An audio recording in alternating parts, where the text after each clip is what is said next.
Hello student, again मैं आपको dividend policy का ही एक क्वेश्चन एक्सप्लेन कर रही हूँ। इसमें है आपके कॉस्ट ऑफ कैपिटल 10% दी हुई है आपको। ईपीएस जो है वो 10 रुपीज़ है। रेट ऑफ रिटर्न जो है वो डिफरेंट टाइप्स की है, 15%, 10% एंड 8%, 3 टाइप्स की रेट ऑफ रिटर्न आपको दी हुई है। Determine the value of per share assuming the following rate of return. अब यहाँ पर आपको क्या दिया हुआ है, A B C D E option में। रिटर्न है 0, then pay out 100, return 10, then pay out 19, return ये 70, 50 पे 50 और 60 पे 60। यानी कि यहाँ पर हमारा पे आउट तो ये है और हमारी रिटर्न अर्निंग ये दी हुई है। लेकिन यहाँ पर आपके पास तीन चीज़ें हैं, R15, R10 और R8, और ये भी बहुत सारे हैं। तो हम ऐसा करेंगे कि सबसे पहले इन तीनों को क्लासिफाई करेंगे एक एक परसेंटेज पर, कि उसके हिसाब से जो है वो हम इनको कैलकुलेट करने की कोशिश करेंगे। तो इस क्वेश्चन में जो है वो हमें फॉर्मूला जो है वो दूसरा लगाना पड़ेगा, मोदी गिलियानी मिलर वाला जो फॉर्मूला है हमें वो यूज़ करना पड़ेगा। तो सबसे पहले देखिए किस स्टाइल से इस क्वेश्चन को सॉल्व करते हैं। इसके लिए सबसे पहले आर इज आपकी ग्रेटर देन के हो जाएगा, एक हो जाएगा आर इज इक्वल टू के हो जाएगा, और एक यहाँ पर हो जाएगा आर इज लेस देन के हो जाएगा।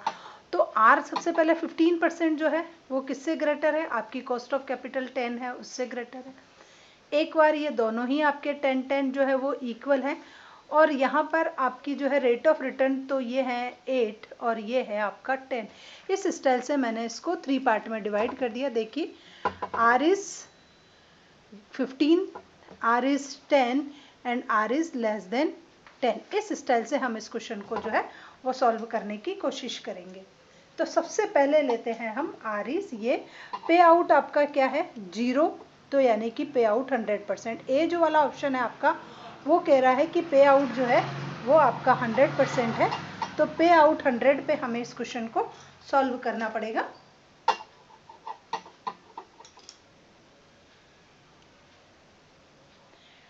पे आउट इज 100%, पे आउट इज 100%। तो आपको पी की वैल्यू निकालनी है। कौन सा फॉर्मूला लगेगा इसमें, मोदी गिलियानी मिलर का फॉर्मूला लगेगा, सॉरी गॉर्डन का फॉर्मूला लगेगा।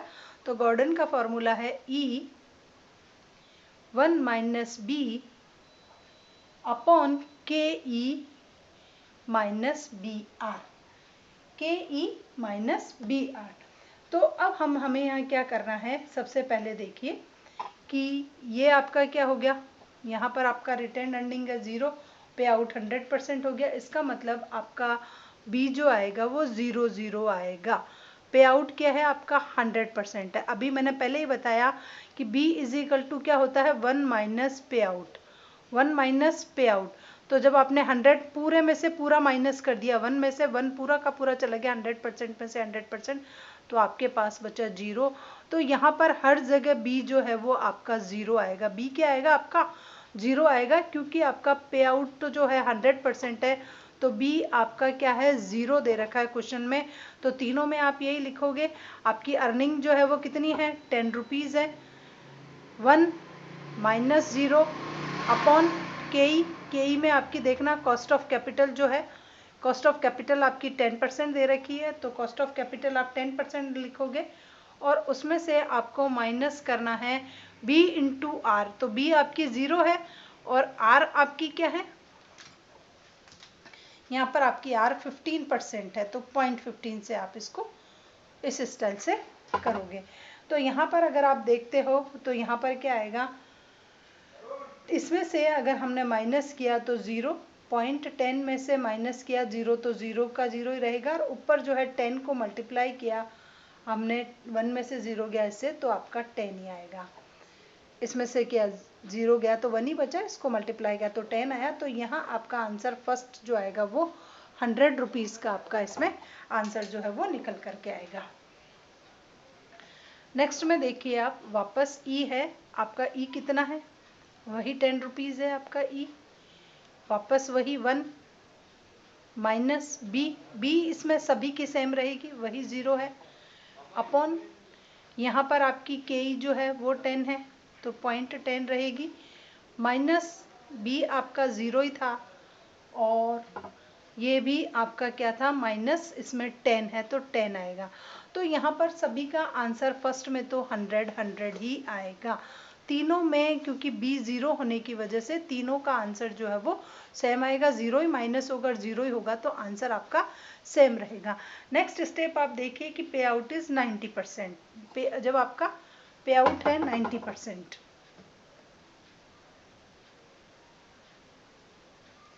पे आउट इज 90%। जब पे आउट 90 होता है तो ये मान के चलो कि b इज इक्वल टू 10% ही होगा, क्योंकि 1 माइनस पे आउट करोगे तो ये आपका 10% ही निकल करके आएगा। इन दोनों की सम जो होती है वो 100 के इक्वल होती है। अब अगर आपको b दे रखा है और यहाँ पर हम r जो मानेंगे कि हमारी इस बार r कितने परसेंट की है, इसकी है 15% की, इसकी 10% की, उसकी 8% की। देखो r तीनों की अलग अलग है तो यहाँ r तीनों की अलग अलग आएगी, इसमें 10 आएगी और उसमें 8 आएगी। वापस वही फॉर्मूला है आपका, ये निकालना आ गया आपको। जब b निकालना आ जाता है उसके बाद आपका क्वेश्चन बिल्कुल आसान हो जाता है। बस इस क्वेश्चन में b की बात है। ये आपको यहाँ पर दिया हुआ है 10, तो आप 10 लिख दीजिए।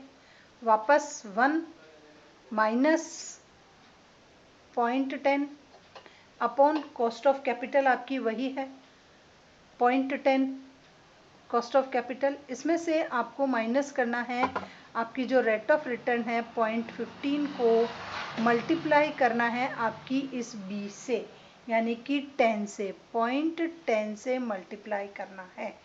तो बस आपको यहाँ ये ध्यान देना है कि b तो ये लिखना और ये यहाँ लिखना है। तो अब आप इसको सॉल्व करोगे तो जब आपने इसको सॉल्व किया तो ये निकल करके आएगा आपका, इसमें से जब हमने 0.10 माइनस किया है इसमें से 1 में से, तो 10 मल्टीप्लाई बाय 0.90 और 0.10 माइनस 0.015। आपको इसको सॉल्व करना है। उसके बाद नेक्स्ट पर आ जाते हैं हम, जहां हमारी पे आउट रेशियो क्या थी 10% थी। देखो ये तो हो गया आपका फर्स्ट, जब आप पे आउट आपकी रिटर्न 15 थी, अब आपकी रिटर्न 10 है। रिटर्न 10 है लेकिन बी वो का वही है, तो आप देखिए ई की जगह आपको वापस क्या लिखना है, वही 10 लिखना है ई। उसके बाद 1 माइनस आपका बी एज इट इज़ रहेगा वही 0.10। उसके बाद आपकी यहाँ पर जो है कॉस्ट ऑफ कैपिटल 10 है तो कॉस्ट ऑफ कैपिटल वही की वही रहेगी, माइनस बी भी आपका वही का वही रहेगा। केवल चेंज होगा तो आपका आर चेंज होगा। क्या चेंज होगा, यहाँ पर आपका आर ओनली चेंज होगा। तो आपको इसको वापस सॉल्व करना है। तो वापस वही 10 माइनस 0.90 अपॉन 0.10 माइनस 0.1। अब आप इसको सॉल्व करोगे तो ये आपका 100 निकल करके आएगा जब हम इसको सॉल्व करेंगे। तो सॉरी यहाँ पर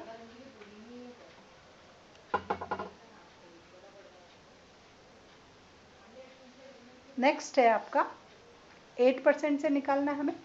8% से निकालना है तो वापस वही 10 ही रहेगा हमारा ई। 1 माइनस बी की जगह आपको बी जो निकल करके आया इसमें 0.10 निकल करके आया, 0.10 divided by cost of capital. Cost of capital आपकी 0.10 थी, माइनस बी 0.10 और आर जो है वो यहाँ पर 8 है तो 0.8।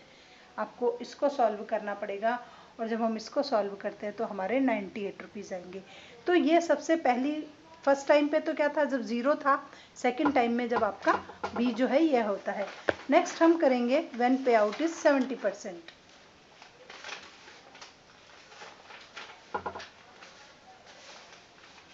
थर्ड जो है वो सिचुएशन आपको बता रही है कि pay out is 70%, then pay out is 30%, then b is equal to आपका हो गया 30%। बी आपका क्या निकल करके आ गया, 30% निकल करके आ गया।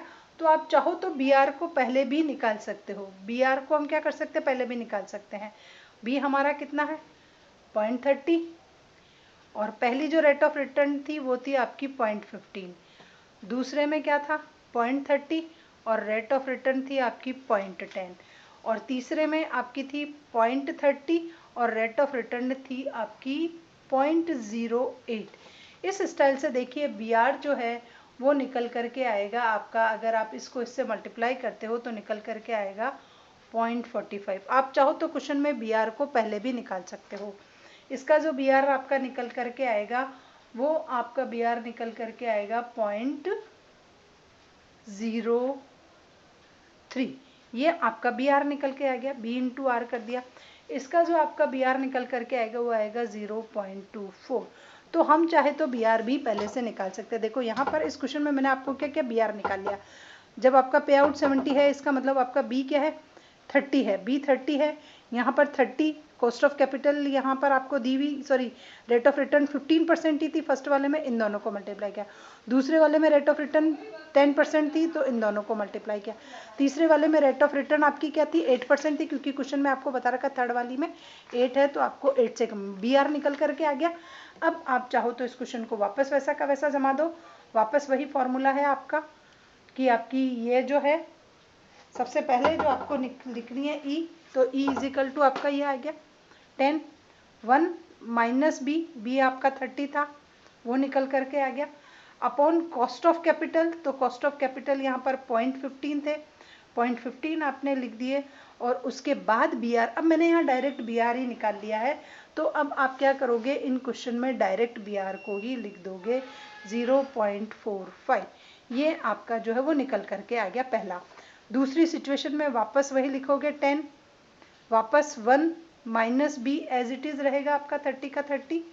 नीचे जो है यहाँ पर आपकी जो है कॉस्ट ऑफ कैपिटल जो है वो 10 की 10, यहाँ पर आपकी कॉस्ट ऑफ कैपिटल 10 है तो 10 रहेगी। उसके बाद आपको यहाँ जो लिखना है वो है आपका ये बी आर, तो ये बी आर आपका निकल करके आया 0.03।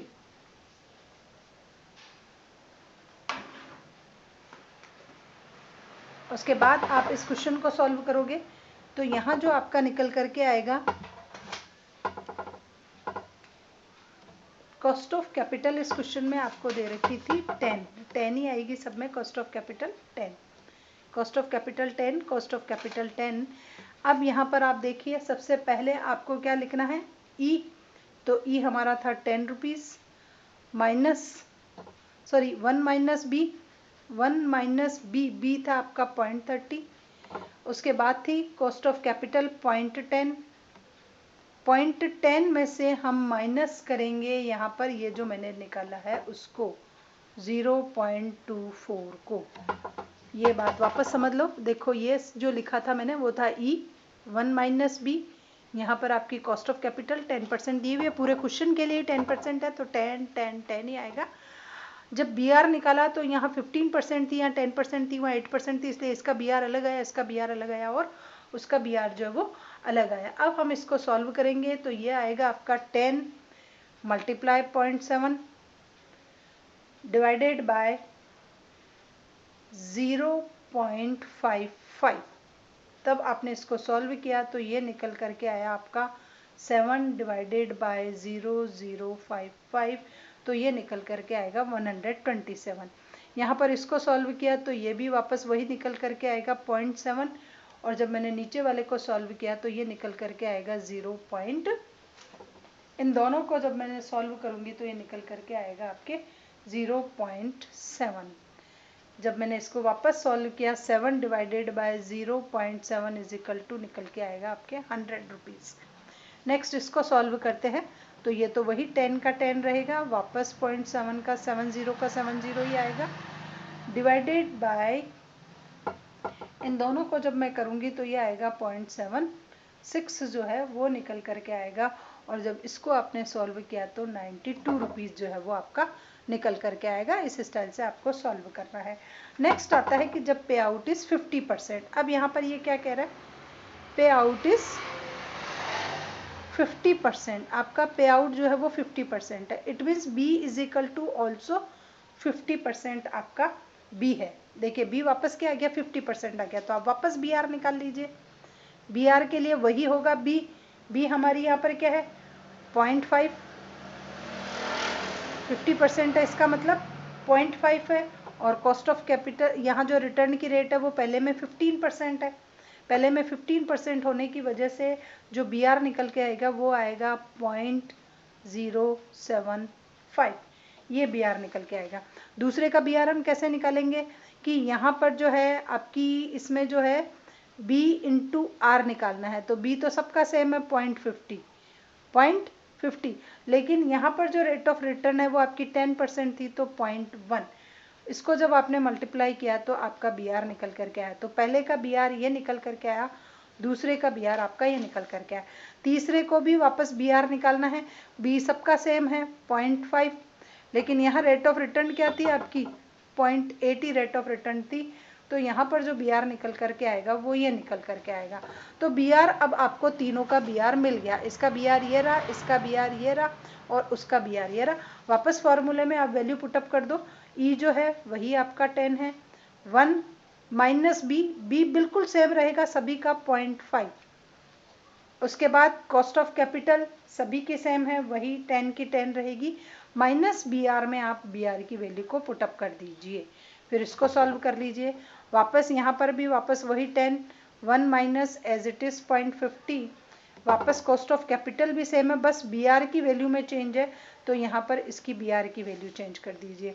अगेन वापस वही 10, 1 माइनस वही जो है बी सबका सेम है, कॉस्ट ऑफ कैपिटल सबकी सेम है, बी आर इसका जो आया तो आप इसका बी आर यहाँ पर इस स्टाइल से लिख दीजिए।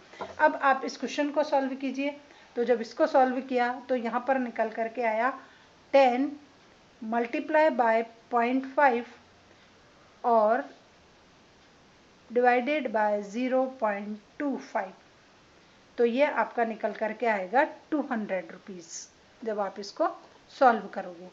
उसके बाद यहाँ पर वापस वही 5 डिवाइडेड बाय 0.5, तो ये आपका वापस निकल करके आएगा 100 रुपीज़। अब जब हम इसको सॉल्व करेंगे तो ऊपर तो वही सबके 5 के 5 ही 5 आएंगे, नीचे इसकी जो वैल्यू है वो आएगी 0.6, तो इसकी वैल्यू जो निकल करके आएगी वो आएगी 83.33। इस स्टाइल से इसको सॉल्व किया।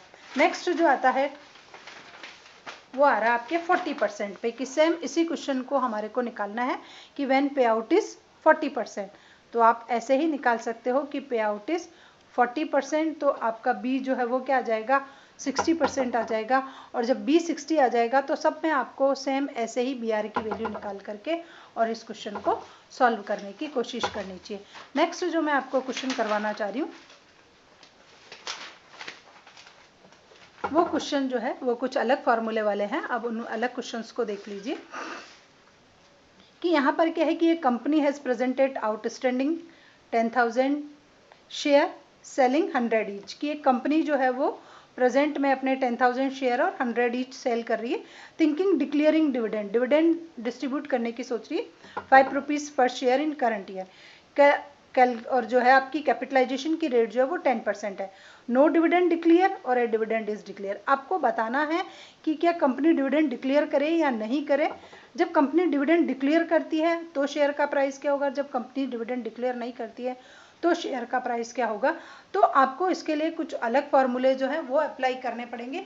यहाँ पर हमें मोदी गिलियानी मिलर का जो फार्मूला है एटलीस्ट वो अप्लाई करना पड़ेगा। तो पहले आप ये देख लीजिए कि फार्मूला है क्या। पहले तो कंपनी के ये शेयर हैं 100 पर शेयर है, 5 रुपीज़ डिविडेंड देने की सोच रही है और ये है। तो यहाँ पर जो इसका फार्मूला होता है मिलर का वो होता है कि P0 is equal to D1 plus P1 upon 1 plus K, पहला फार्मूला तो ये होता है। दूसरा होता है जब P1 को निकालना है तो P0 1 प्लस के और माइनस D होता है। और एक और होता है इसका फार्मूला कि जब इसमें हमारे को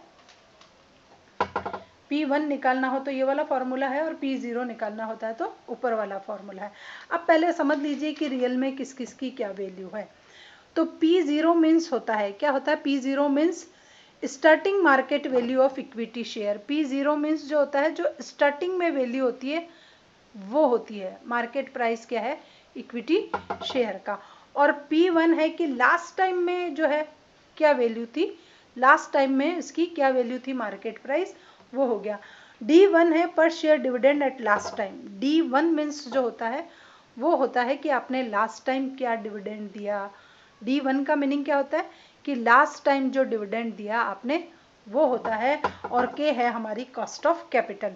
वापस बता रही हूँ, P0 जो है वो स्टार्टिंग में मार्केट वैल्यू क्या थी पर शेयर की, P1 होता है market value of equity share last time, D1 होता है पर शेयर डिविडेंड लास्ट टाइम, और K इज इक्वल टू होता है कॉस्ट ऑफ कैपिटल। अब यहाँ पर हमें फॉर्मूला लगाना है when dividend is not declare. सबसे पहली बात है when dividend is not declare, not declared, तो आपका जो फॉर्मूला लगेगा वो लगेगा P1 is equal to P0 1 plus K और माइनस D1। यहाँ पर अब हमारी स्टार्टिंग की शेयर वैल्यू क्या थी, 100 रुपीज़ थी। 1 कॉस्ट ऑफ कैपिटल क्या है, 0.10 है, और dividend is not declare, it means हमें -0 करना है, क्योंकि डिविडेंड कंपनी देना ही नहीं चाह रही है। तो जब कंपनी डिविडेंड देना नहीं चाह रही है तो यहाँ पर क्या होगा कि इन दोनों को हम जब प्लस करेंगे तो 10 और 1.1, इन दोनों को जब मल्टीप्लाई किया तो निकल करके आएगा 1110।